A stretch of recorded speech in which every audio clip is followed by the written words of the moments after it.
جیسے ہی رمضان کا مہینہ شروع ہو ایک مسلمان کو 7 کام کرنے چاہیے۔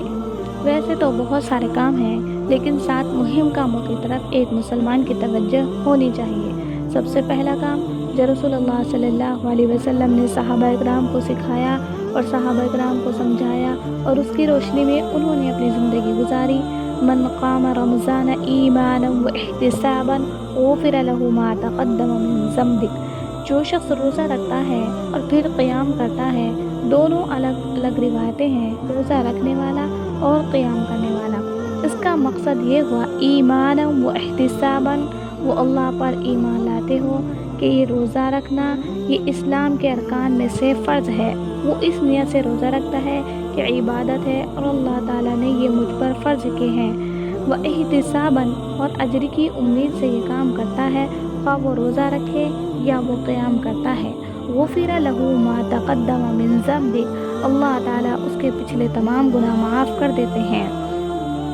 اور یہاں ایک بات کا اضافہ میں کی دیتی ہوں کہ دنیا کے اندر جتنے بھی انسان نیک اعمال کرتے ہیں اس کا اجر احادیث میں آ گیا ہے، اس کا اجر یہ ہے، اس کا اجر یہ ہے، لیکن 3 ایسے کام ہیں جس کے اجر کی لیمیٹیشن شریعت نے بیان نہیں کی۔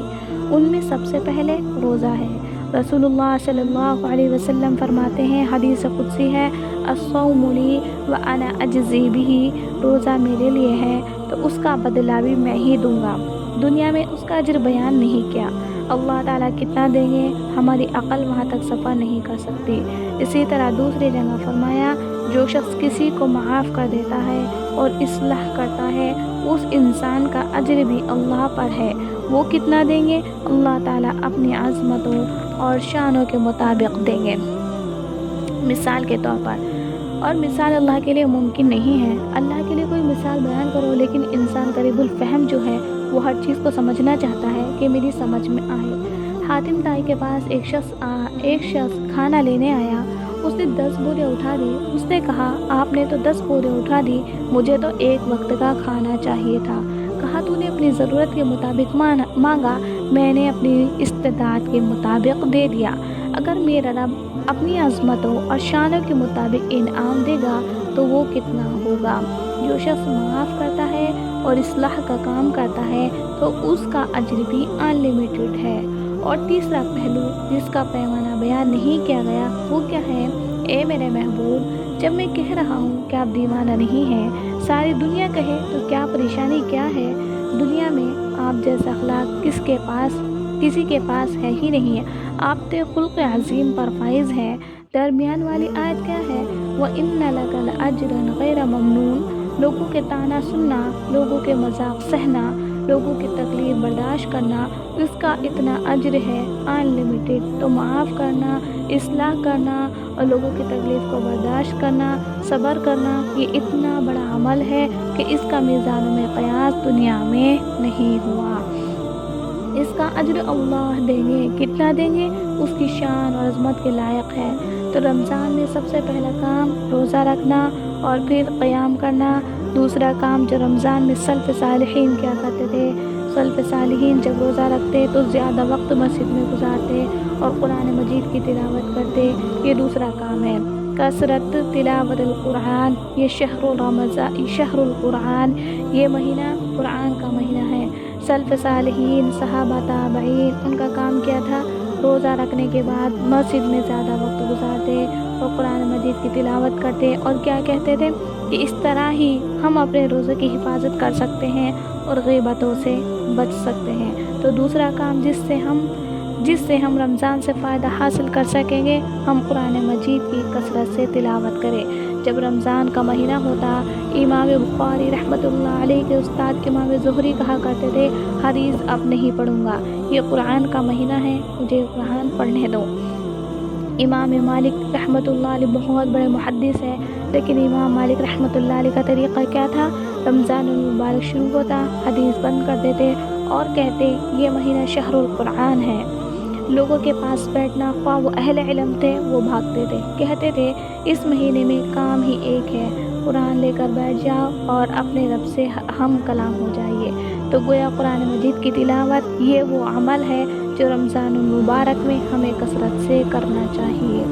اسی لیے سفیان ثوری رحمۃ اللہ علیہ کے بارے میں راوی بیان کرتے ہیں کہ جب رمضان میں داخل ہوتے تو ساری عبادتیں ایک طرف ہوتی اور اپنی پوری توجہ تلاوت قرآن میں لگا دیتے۔ یہی وجہ ہے کہ اسود ہر 2 راتوں میں ایک قرآن مجید ختم فرماتے تھے۔ رسول اللہ صلی اللہ علیہ وسلم کی 6 سے 7 روایتوں کو جمع کیا جائے تو صحابی نے سوال کیا کہ اللہ کے رسول، میں قرآن کتنے دن میں ختم کروں؟ تو آپ نے فرمایا 40 دن میں۔ یہ پہلی رہنمائی ہے۔ عام دنوں میں 40 دن میں ایک مسلمان کو قرآن ختم کرنا چاہیے۔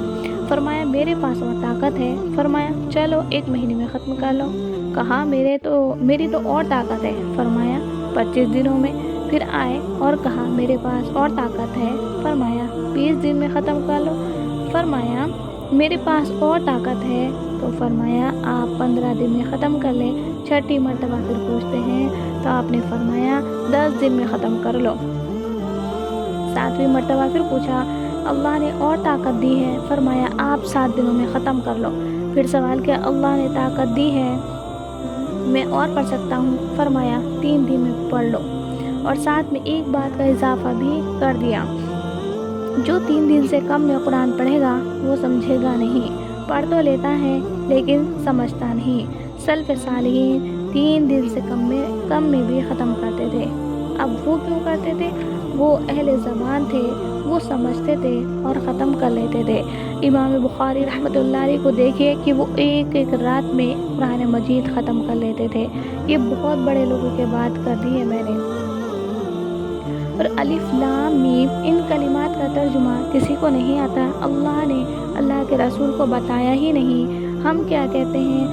واللہ عالم، اس کے معنی اللہ ہی جانتے ہیں۔ اجر اس کا بھی ملتا ہے، 30 نیکیاں اس کی بھی ملتی ہیں۔ قرآن پڑھنے کا اجر الگ ہے اور قرآن کو سمجھنا یہ اس میں اور اجر کا اضافہ ہے، اور عمل کرنا یہ اصل مقصود ہے، اور اس کو آگے پہنچانا یہ اصل ذمہ داری ہے۔ تو میں یہ عرض کر رہی تھی کہ دوسرا کام روزہ اور تراویح کے ساتھ ساتھ قرآن مجید کی کثرت سے تلاوت کی جائے، اور تیسرا کام رمضان المبارک میں حرام چیزوں سے پرہیز کیا جائے۔ صبح سے لے کر شام تک تو غیبت حرام ہے۔ اپنی زبان کو غیبت سے بچانا اور اپنی زبان کو فحش گوئی سے بچانا اور اپنی زبان کو ہر غلط بات سے بچانا یہ روزے کی اصل کام ہے۔ حضرت ابو ہریرہ رضی اللہ عنہ سے روایت ہے کہ رسول اللہ صلی اللہ علیہ وسلم نے فرمایا، جو شخص رمضان المبارک میں جھوٹی بات نہیں چھوڑتا، جہالت کے پہلو نہیں چھوڑتا اور اسی طرح جاہلانہ اعمال کو نہیں چھوڑتا، اللہ کو کوئی ضرورت نہیں کہ بھوکا رہے اور پیاسا رہے۔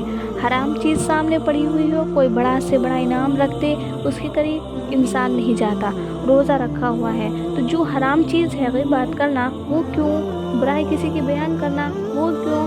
اپنے روزے کی حفاظت کرنے کے لیے اپنی زبانوں کی حفاظت کرنا، یہ انسان کے روزے کی فہم ملتی ہے۔